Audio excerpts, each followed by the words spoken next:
Bonjour à toutes et à tous, bienvenue sur votre chaîne d'information régionale. C'est Grand Lille TV, on est ensemble en images en 8 minutes pour tout voir et tout savoir de l'actualité du jour de ce mardi 9 avril et ça démarre bien sûr par vos prévisions météo. Malheureusement un temps nuageux et pluvieux s'annonce aujourd'hui partout dans la région.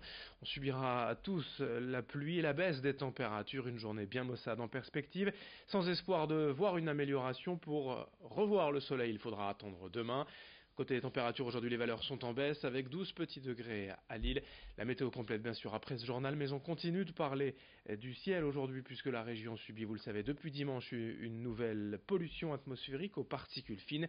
L'indice de qualité de l'air était particulièrement mauvais hier avec un triste 10 sur 10 à Lille. Ce sera peut-être un tout petit peu mieux aujourd'hui, mais en tout cas avec ce troisième jour consécutif de pollution, la préfecture du Nord instaure la circulation différenciée sur une partie de l'agglomération lilloise aujourd'hui jusqu'à minuit.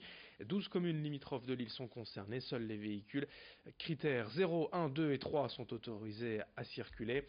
Pour les personnes les plus sensibles, notamment les personnes âgées, les enfants ou celles et ceux ayant une gêne respiratoire, il est déconseillé de pratiquer une activité physique intense aujourd'hui ou de trop s'approcher des grands axes routiers.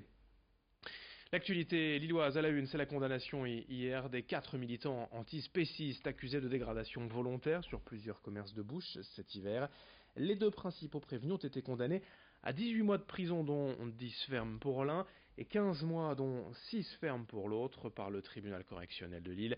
Les deux autres militants écopent de 6 mois de prison avec sursis. Ces peines suivent les réquisitions du procureur lors du procès. Elles pourront être aménagées si bien que les deux militants condamnés à de la prison ferme évitent de justesse l'incarcération. Je vous propose d'écouter les avocats des deux parties hier à la sortie de l'audience au micro de Lucille Constant. Donc c'est des peines qui tiennent compte des regrets exprimés et de ce qu'on avait perçu de la personnalité des prévenus qui ont commis des actes dans un certain contexte militant mais qui ne sont pas des personnes dont la dangerosité nécessite un mandat de dépôt ou nécessite qu'on les remette en prison.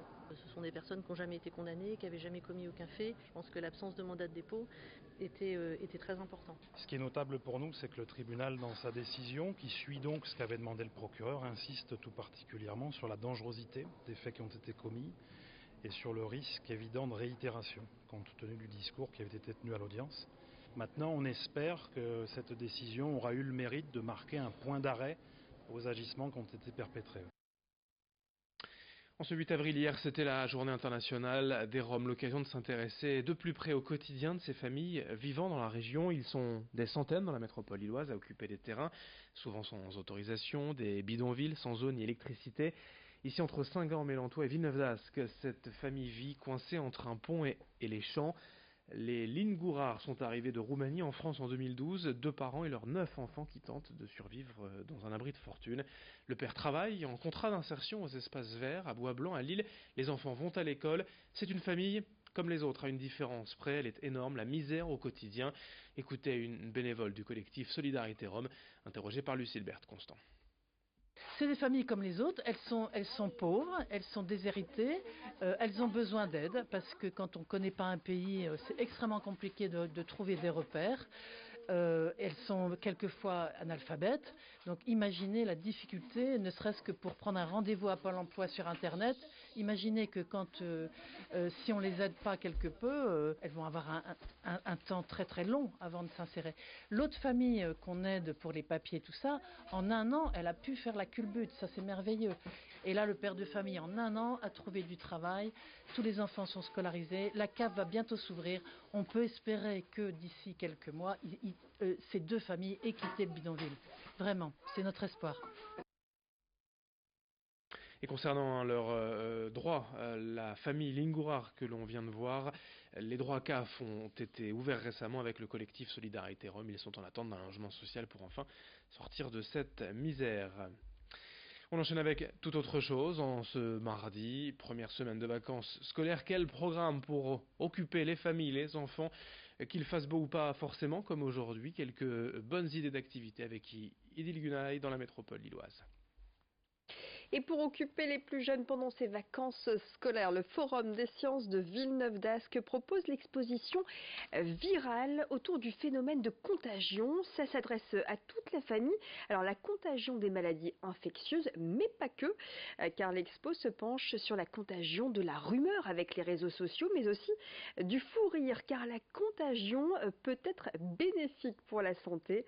Les visiteurs sont invités à jouer, tester, manipuler, expérimenter ce phénomène. Une expérience immersive et amusante.